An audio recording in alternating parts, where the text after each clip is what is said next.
The man clanks twice, smashing through the floor of the bank vault. Then he carefully walks through the hole in the floor. He found a vault full of money. He was so happy. He proudly made a video call to his ex-wife, showing off that he's worth $340 million.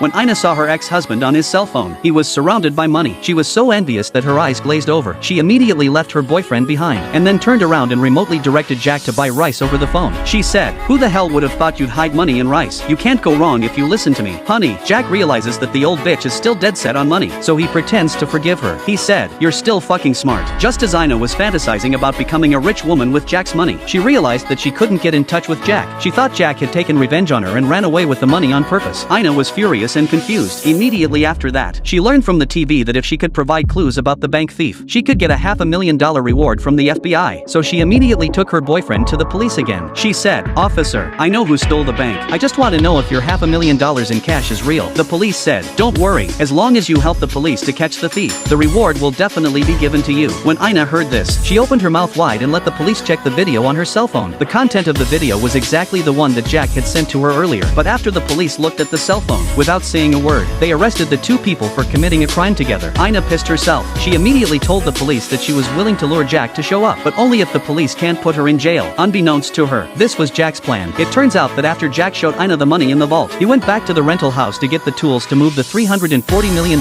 in the vault. But when he returned down the tunnel with the tools, and then he realized that all the money in the vault was gone. There wasn't even a dime left. Jack was in a daze. Then he found an unfamiliar cigarette case in the tunnel. A cigarette case he'd only seen in the hands of the bank's guards.